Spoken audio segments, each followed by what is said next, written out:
श्री शिवाय नमस्तुभ्यम हर हर महादेव। स्वागत है आपका हमारे चैनल वास्तविक जानकारी पर। दोस्तों, आप सभी लोग जानते हैं कि गुप्त नवरात्रि की सबसे विशेष तिथि आ चुकी है, जिसे हम लोग महाअष्टमी तथा महानवमी के नाम से जानते हैं। गुरु जी ने कहा कि इन दोनों तिथियों में से अगर किसी भी एक तिथि में आप ये एक दीपक वाला उपाय कर लेते हैं, या फिर एक सफेद फूल वाला उपाय कर लेते हैं, या फिर एक चावल के दाने वाला उपाय कर लेते हैं, तो इससे आपको साक्षात माता रानी की कृपा प्राप्त हो जाती है। आपके जीवन की सारी दरिद्रता समाप्त हो, जीवन में किसी प्रकार की विपत्ति चल रही है, समस्याएं आ चुकी हैं, लगातार आपके जीवन में दुख ही दुख आ रहा है, तो गुरु जी ने कहा कि आपको इन 3 उपायों में से कोई भी एक उपाय कर लेना चाहिए और आप कुछ ही दिनों के अंदर देखेंगे कि आपकी सारी समस्याएं समाप्त हो गई हैं।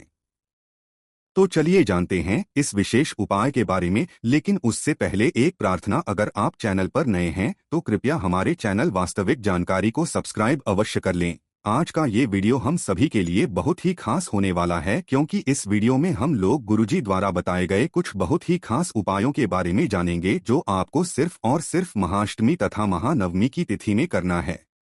गुरुजी ने कहा कि इन उपायों को करने के बाद आपके जीवन की सारी दरिद्रता समाप्त हो जाती है, आपका सारा दुर्भाग्य समाप्त हो जाता है, माता लक्ष्मी की कृपा प्राप्त होती है, जिससे आपके जीवन में कभी भी धन की कमी नहीं रहती है। तो चलिए जानते हैं गुरुजी द्वारा बताए गए सबसे पहले उपाय के बारे में। इस उपाय के लिए आपको दीपक ले लेने हैं। पूज्य गुरुजी ने ये बहुत ही खास उपाय बताया है। ये उपाय आप महाअष्टमी में भी कर सकते हैं या फिर महानवमी में भी कर सकते हैं। 3 दीपक आप चाहे तो मिट्टी के ले लें, या फिर आप अपने घर पर शुद्ध आटा मारकर उसका दीपक बनाना चाहते हैं तो वो दीपक आप बना सकते हैं।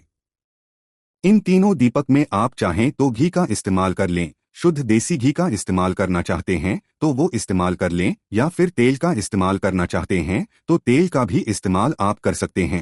तीनों दीपक में आपको रुई की बत्ती का प्रयोग करना है, क्योंकि ये तीनों दीपक हम लोग माता रानी के निमित्त लगाने जा रहे हैं। लंबी रुई की बत्ती का प्रयोग करने से ही हमारे जीवन में धन धान्य की वृद्धि होगी, वंश की वृद्धि होगी, व्यापार में वृद्धि होगी तथा हम लगातार सफलता को प्राप्त होंगे। अब सबसे पहला दीपक आपको अपने घर के मंदिर में माता रानी के सामने प्रज्वलित करना है। आपको सबसे पहले हल्दी से एक छोटा सा स्वास्तिक बना लेना है। माता रानी के सामने एक स्वास्तिक, उसके ऊपर कुछ चावल के दाने रख लीजिए और फिर आपको उसी चावल के दानों के ऊपर ये दीपक रख देना है। दीपक की जो बत्ती होगी उसका मुख आप उत्तर दिशा की तरफ रखेंगे और ये दीपक आप प्रज्वलित कर लेंगे। माता रानी से अपनी मनोकामना बोल देंगे और साथ ही साथ आपको 11 बार ओम दुम दुर्गाए नमः इस मंत्र का स्मरण कर लेना है। कौन से मंत्र का? ओम दुम दुर्गाए नमः माता रानी का बहुत ही प्रिय मंत्र है। फिर इसके बाद दूसरा स्वास्तिक आपको घर के मुख्य द्वार के बाहर बनाना है। मुख्य द्वार के बाहर आप चाहें तो दाईं तरफ बना सकते हैं या फिर बाईं तरफ बना सकते हैं। आपका जो मेन गेट होता है उसके बाहर की साइड में स्वास्तिक बनाने के बाद कुछ चावल के दाने रख देने हैं और फिर उसके ऊपर आपको ये दीपक प्रज्वलित कर देना है।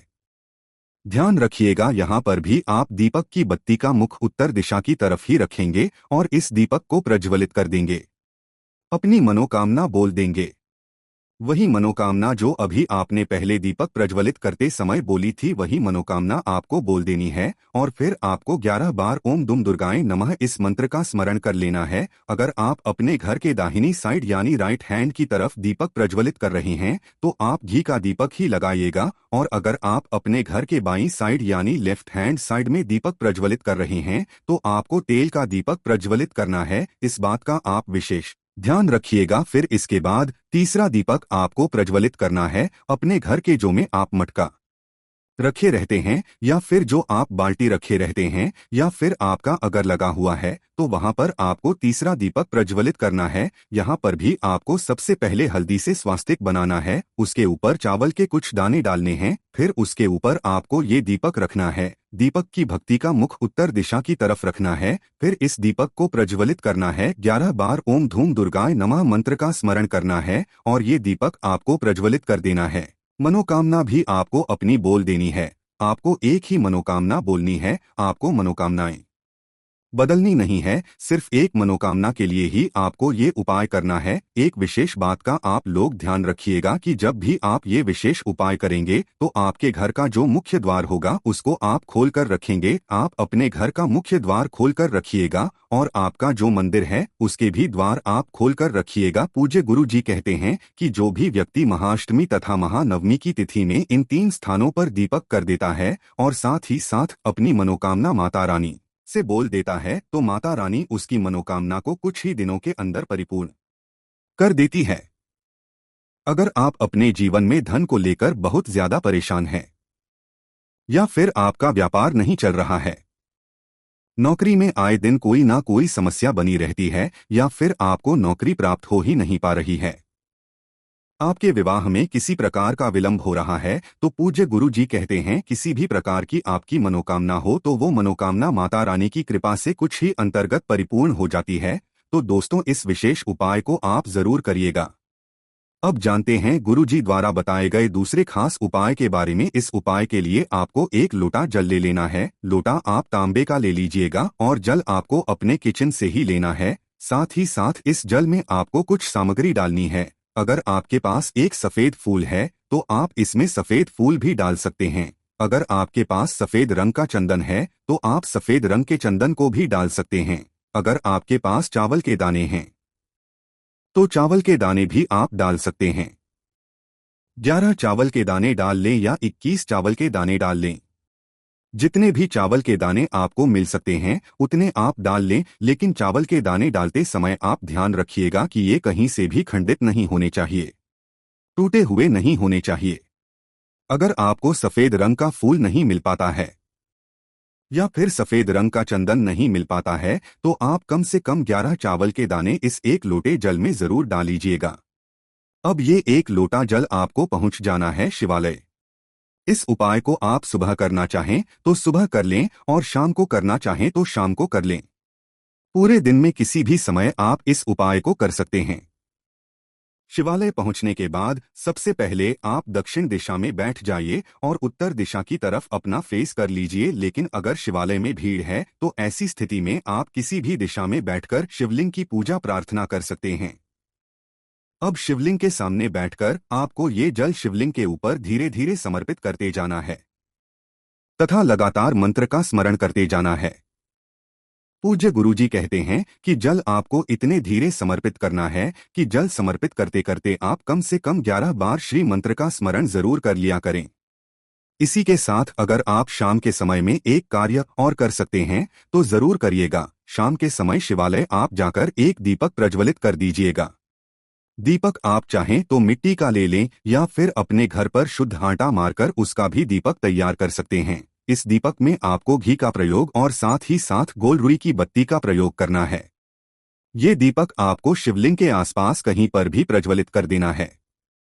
पूज्य गुरु जी कहते हैं कि जो भी व्यक्ति माता रानी के इन विशेष दिनों में यानी नवरात्रि की इन विशेष तिथियों में माता रानी तथा महादेव को प्रसन्न करने के लिए इस प्रकार से एक लोटा जल समर्पित करता है तथा एक दीपक प्रज्वलित करता है तो उसकी मनोकामना महादेव तथा माता रानी की कृपा से बहुत ही जल्द परिपूर्ण हो जाती है। अब जानते हैं गुरुजी द्वारा गए तीसरे खास उपाय के बारे में। ये उपाय भी आपके लिए बहुत ही खास है। इस उपाय के लिए आपको एक दीपक ले लेना है। दीपक आपको सिर्फ और सिर्फ मिट्टी का लेना है। इस दीपक में आपको थोड़ा सा कपूर डालना है। साथ ही साथ इसमें थोड़ा सा आपको 1 या 2 बताशे डालने हैं। जो मीठे बताशे होते हैं उनको आप चुरा कर लीजिए, यानी उनको आप अच्छे से महीन महीन करके इसी दीपक में डाल लीजिए और फिर उसी के साथ आपको इसमें 2 लौंग डाल लेनी है।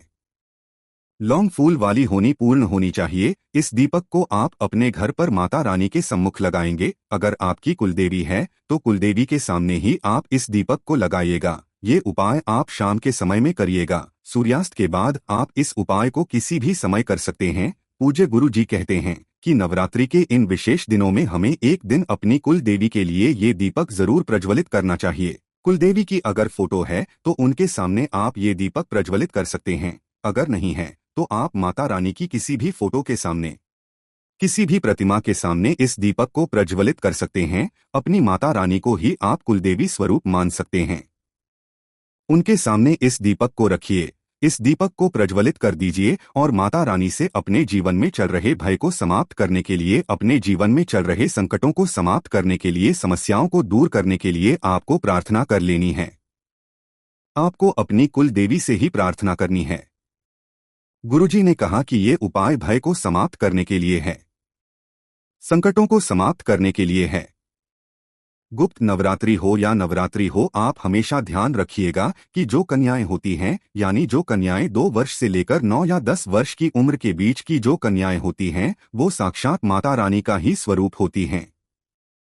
तो अगर आप गुप्त नवरात्रि के दिनों में या फिर नवरात्रि के दिनों में इन कन्याओं को अपने घर पर बुलाकर कुछ भोजन करा देते हैं और साथ ही साथ 11 रुपए या 5 रुपए दक्षिणा स्वरूप प्रदान कर देते हैं, साथ ही साथ कुछ मीठे बताशे प्रदान कर देते हैं या फिर कुछ मखाने के दाने प्रदान कर देते हैं, तो गुरु जी कहते हैं कि इससे सीधे माता रानी को ही ये सब प्राप्त हो जाता है। श्री शिवाय नमस्तुभ्यं। हर हर महादेव।